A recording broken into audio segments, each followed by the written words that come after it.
Ola, boas noites, benvidos á conversa que hoxe tratará dun tema que nos afecta e nos preocupa a todos os galegos, como é o avellentamento da nosa poboación, a grande crise demográfica que temos, que tamén contribúe a que cada vez haxa un saldo vegetativo máis negativo.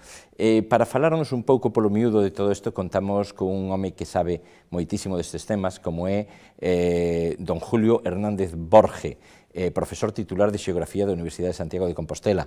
Moi boas noites, señor Hernández, benvido. Boas noites. Moitas gracias por acompañarnos a falar deste tema tan interesante e tan peliagudo para nosotros. Gracias, de verdade. A vostedes por invitarme. O que dicía, temos xa saldos vegetativos negativos en Galicia, non? De feito, o ano pasado producíronse 10.000 falecementos máis que nacementos. Isto é un problema grave?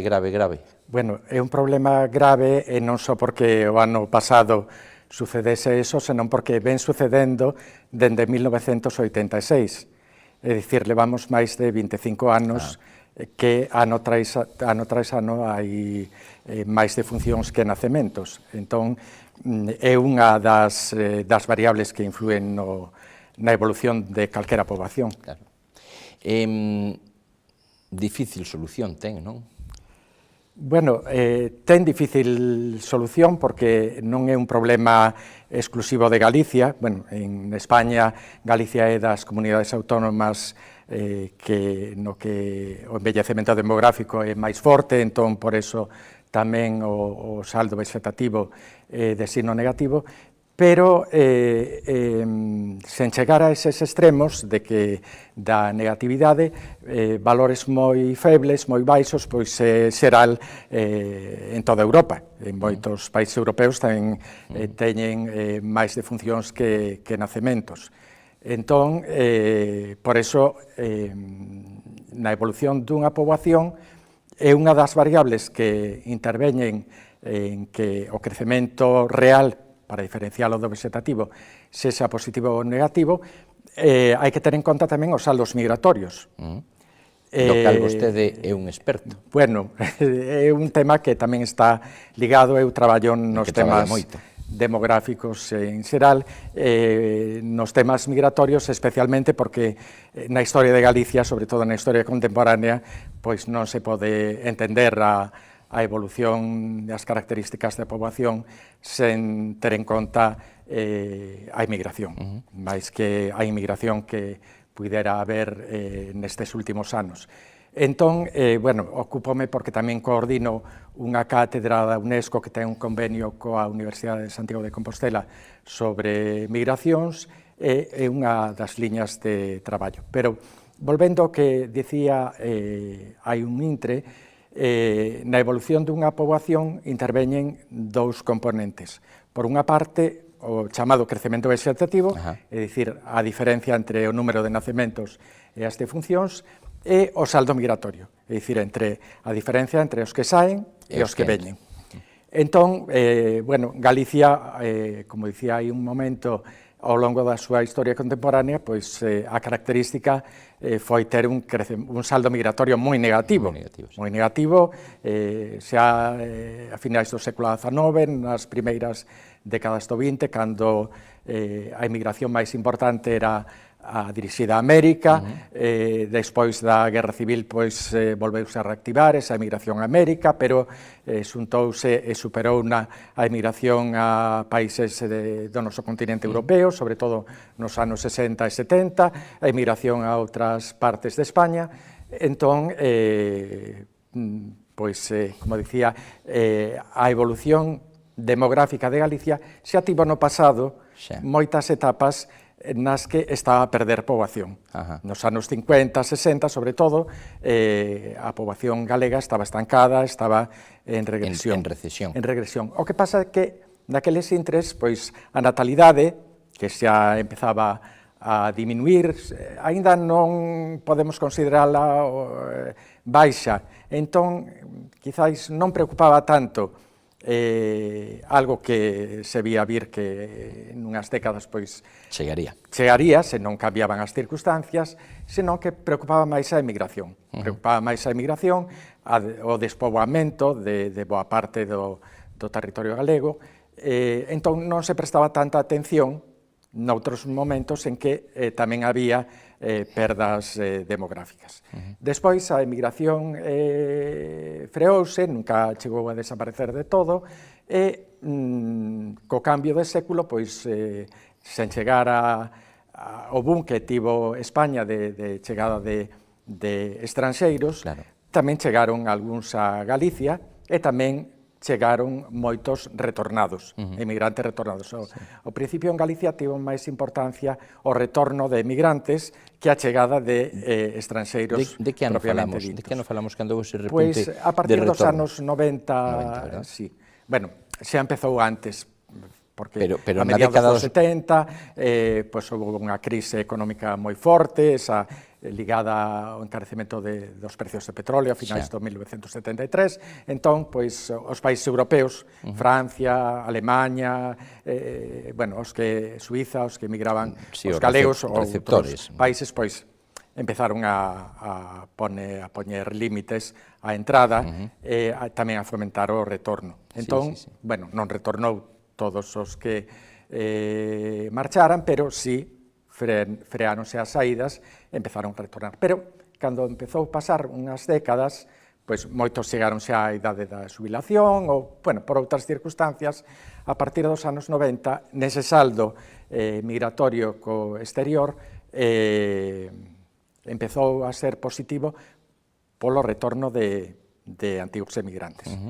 E despois sumáronse, chegaron a superar xa co cambio do século, a partir de 2000, 2001, a chegada de estranxeiros, pero sin comparación co que ocorriu en España. Entón, o que quería dicir é que ese saldo migratorio polos retornos ou pola chegada de emigrantes estranxeiros veu contrarrestando ese crecemento vegetativo negativo que dicía que se ven producindo dende mediados dos anos 80. Entón, na primeira década deste século, a poboación galega medraba en cifras absolutas.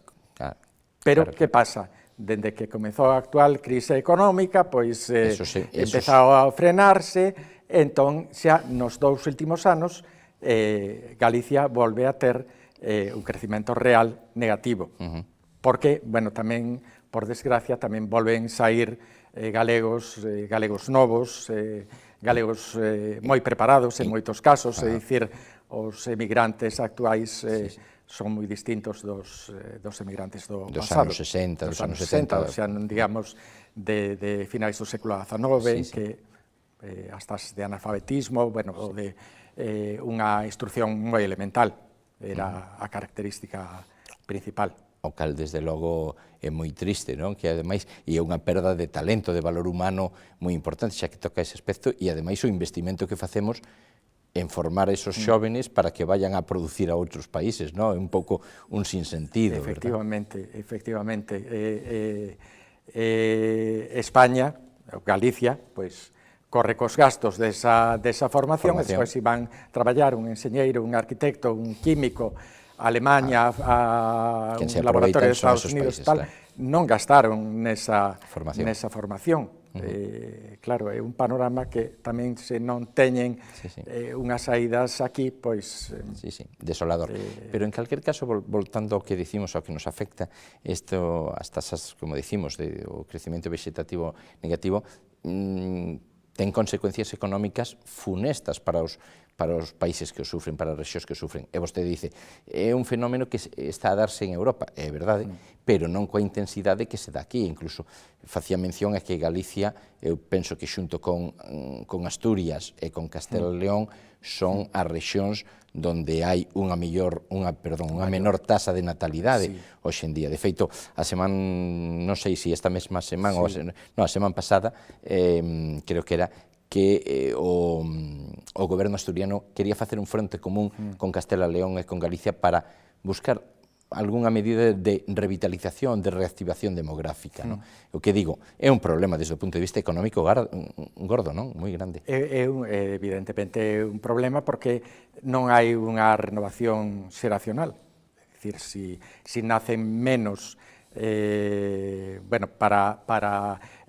demografía utilízase un índice que é o número medio de fillos por muller, o chamado índice sintético de fecundidade, que sirve para medir se unha determinada xeración vai ser relevada pola seguinte. Bueno, eso, lógicamente, depende tamén da mortalidade que haxa. Para iso, sempre se di, non? Se non estou equivocado, que hai que ter por muller 2,1 fillos, non? 2,1 se a mortalidade é feble, como é o caso de Galicia, de España, pois sí, porque non 2, podía pensarse, unha parella son 2, pois con 2 xa está, pero non todas as parellas teñen fillos, por la causa que sexa, non todos os fillos, aínda que a mortalidade sexa feble, pois chegan adultos para ter, entón ese 0,1... Eso lle iba a preguntar, por que 0,1? Por que 0,1? Pois é por eso, porque, claro, hai unha marxe moi pequena, pero non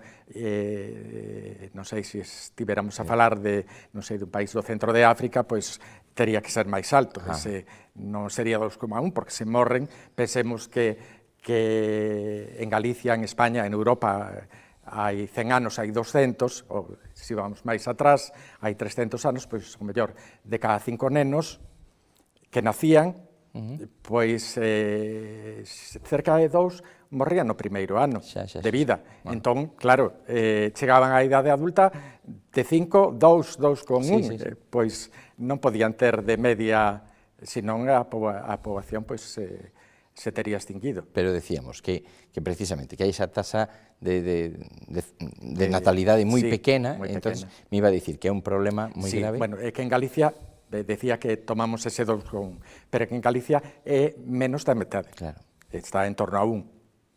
Entón, en España un pouco máis alta, debe estar 1,4, máis ou menos.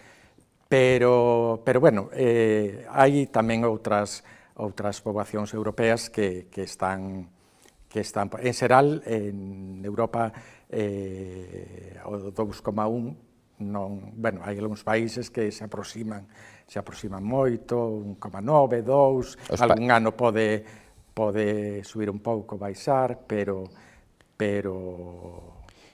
non, están por debaixo desta tasa de reemplazo. Co cal, ten vostede datos das proxeccións demográficas que fai o INE, o Instituto Nacional de Estadística, de cara ao ano 2050? Porque eu teño lido por aí algunhas que son absolutamente desalentadoras e que poñen os pelos, o vello de punta, non? Porque dice, isto vai camiño da extinción, non? Bueno, esperemos que non... Que datos ten vostede desas proxeccións do INE? O INE, o Instituto Nacional de Estadística, o equivalente galego ao Instituto Galego de Estatística, pois entre seus traballos, pois están tamén a facer cálculos sobre a poboación que haberá, como evolucionará de cara a distintas datas. Entón, o 2050 ou 2051 é unha data que se toma un pouco da referencia por ser a mediados do século. É dicir, pois, cando estábamos nos anos 80, 70 e tantos, era o ano 2000. Despois, e tamén, pois, estes organismos fan, cada ano, actualizacións para prazos máis curtos. A prazo de 10 anos, pois, hai uns anos, pois, empezouse para o 2017, 2018, agora, non sei se acaba de sair o 2023 ou 2022.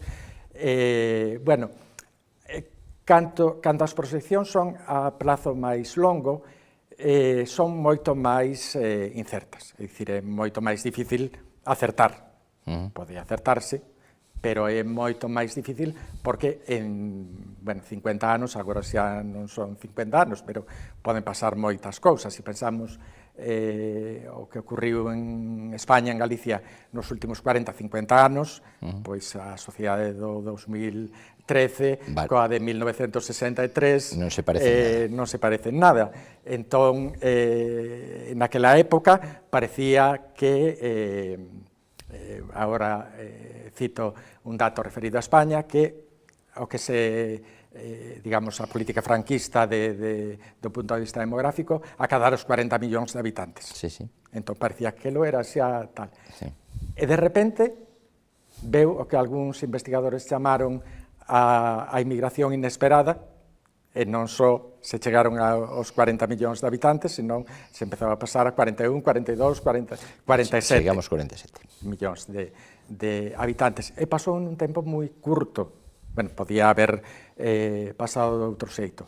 Entón, iso quere dicir que, bueno, para o ano 2050-51, as previsións son de perda de poboación. Pero en canto? De poboación. Bueno, lembrase vostede do dato agora ou non? De memoria, os datos, non sei se teño algún, porque as cifras sempre son... Bueno, o que teño anotado é un dato do Instituto Galego de Estatística sobre a porcentaxe de poboación de 65 anos en adiante. E, bueno, sempre os cálculos utilizan, bueno, tres variables principais. Bueno, algunhas veces máis, pero adoitan dar tres cifras. A hipótese alta, a hipótese media, a hipótese baixa. Eso está en relación co que, bueno, para medir como pode evolucionar unha poboación, hai que ter en conta como vai evolucionar a natalidade, a mortalidade e, moito máis imprevisibles, os movimentos migratorios. Pero, bueno, con relación aos dos elementos do movimento natural, a mortalidade se considera que algo máis previsible. Hombre, salvo que ocurra algo, unha catástrofe que non sei, que surda unha nova enfermidade, ou, pois non parece que vai a pasar. Pero a natalidade, pois, tamén históricamente, evolucionou a cara a unha tendencia descendente, pero con distinto ritmo. Entón, si nesas tres hipóteses, media, alta ou baixa, é que descenda máis que descenda menos a natalidade. Entón, coa hipótese media, se estima un 35% para a poboación de 65 anos en adiante. As cifras absolutas non recordo agora ben, creo que son de menos de 2 millóns de habitantes, na hipótese baixa, agora non chegamos aos 2.800.000. 2.700 e pico, que estaríamos por debaixo dos 2 millóns. De 2 millóns, no ano 2050. A hipótese baixa, a media non. Pero, bueno, un descenso de poboación importante. Pronostico. Non sei, como falamos hoxe en día, que hai moitos problemas para que se nos manteñan os que xa estamos nunha certa idade, incluso as pensións de xubilación, pero os que son máis xóvenes, con ese plantexamento vai ser incluso máis difícil. Vostede, de algún xeito, recolle todos estes datos nun libro que ven de publicar, que temos aí mesmo, que ven de publicar a través do Servicio de Publicacións da USC, da Universidade de Santiago de Compostela, que se titula Galicia, unha poboación avellentada. E tamén fai ver que, claro, hai grandes diferencias entre o que é o ámbito rural e o que son as zonas costeiras, a franxa do litoral, a zona atlántica, pero tamén, singularmente, algún concello que está preto das grandes cidades. Aí que se ve que hai unha tasa de reposición importante de xóvenes. Eso, en parte, sosteñen os teóricos da economía, que é debido aos elevados custes que tiñan a vivenda nesas cidades e que buscaron refuxio os máis xóvenes nesas cidades de dormitorio. É así? Bueno, un dos factores. Así, eso tamén é un fenómeno xeral que empezou en outras partes do mundo moito antes que en España, e moito antes tamén que en Galicia. Realmente, en Galicia é un fenómeno que comezou hai 20 poucos anos. Entón, non só, bueno, ten que ver, por suposto, os prezos da vivenda, pero tamén ten moito que ver as melloras das comunicacións, o desenvolvemento dos transportes públicos, privados, porque eses desplazamentos cara ás periferias das cidades o que xeneran son desplazamentos moi intensos, diarios, nas horas punta, por chamalo así, de entrada e de saída dos traballos, pero, bueno, para ir á cidade, pois, ao médico, ao comercio, non só a traballar, a estudiar, a divertirse, entón, é algo que se contrapón ao que sucedía nunha etapa anterior, que era o crecemento das cidades centrais, é dicir, un movimento centrípeto. O eso do rural ao centro urbano. das cidades. Entón, Vigo, A Coruña, medraban, eran os concellos de maior crecemento. E agora, que pasa? Pois xa non son esas cidades centrais. Na Coruña empezou un pouco antes, porque tamén ten un termo municipal moi pequeno, entón hai moi claro unha aureola de Oleiros, Cambre, Culleredo e Arteixo, na área metropolitana, onde quen se vai? Pois, bueno, maioritariamente parellas xoves, que son as que teñen os fillos. Entón, pois aí a natalidade é menos baixa, dicir que é alta, pois é unha exageración, pero é menos baixa que nas propias cidades centrais, e xa non digamos que no medio rural. Señor Hernández, estamos chegando casi ao fin do programa, pero velle vostede, inda que sexa un tema de difícil arranxo, velle algunha posible solución? E digo isto porque sempre se fala de que o tema demográfico é moi complexo de resolver. Agora ben, hai algunha, por exemplo, eu atrévome a mencionar unha fundación que eu estuve vendo como funcionaba o ano pasado, que é a Fundación Marcelino Botín, en Santander, e que fixo plans de impulso de revitalización demográfica, sobre todo pois na zona do Valle do Paz, nas zonas máis da montaña cántabra, pois asentando un pouco de pequenas empresas, estimulando ali que incluso houbera co retorno de persoas que emigraran de Santander e apostaran por investir algo de diñeiro, pois crear ese tecido empresarial, xa non digo industrial, pero si empresarial. Vostede pensa que hai xeitos de solucionalo? Vexo difícil, eu coñezo esas realizacións, porque, bueno, casualmente o ano pasado tivemos un congreso de os xeógrafos que nos dedicamos á xeografía da poboación en Santander, e un día levarnos precisamente a esa fundación o Valdo Nansa, que, bueno, as realizacións que se están a facer nesa zona de revitalización, de turismo rural, incluso escolas que ian cerrar conseguiron que non pasase eso. Tamén moi preto desa zona está unha cova, a Cova do Soplao, que tamén é un atractivo turístico, pero é difícil manter ao longo prazo. É dicir, cando se pon en marcha esas medidas, pero despois a xente, sí, para, digamos, estudiar, non sei, os primeiros niveis, para ir ao instituto, se teñen que irse á universidade para outro tipo de formacións, regresan ali a poder exercer as súas profesións. Ou sexa que... É difícil, é mellor facer que non facer nada, claro, penso, pero é difícil mantelo. Pois, bueno, con esta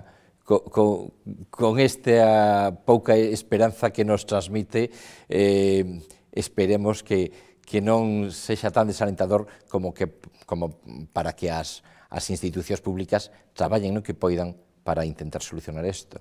E a vostede, señor Hernández, agradezolle moi sinceramente que houbera compartido este tempo con nosotros, que siga a traballar desta universidade para, co seu traballo, coas reflexións que fan, a ver se nos axudan a ver unha pequena luz ao final do túnel deste difícil problema. Así que gracias por haber compartido con nos este tempo. Moitas gracias, e tamén por introducir algo positivo. Eu penso que o avellentamento é algo bo, é dicir, se vivimos cada vez máis anos, e creo que tamén vivimos mellor, pois é un logro para a sociedade. Non hai que pensar no avellentamento como algo negativo. Non, avellentamento non, pero habría que buscar solucións para que dentro de pouco non teñamos poboación, claro. Moitas gracias, de verdad, moitas gracias de corazón. Hasta outra ocasión. A todos vostedes tamén moitas gracias por compartir este tempo con nosotros, unha noite máis. Xa saben, pronto se irán a cama, así que, por favor, desexolles que teñan felices e dulces sonos, porque xa saben que sempre debemos de soñar.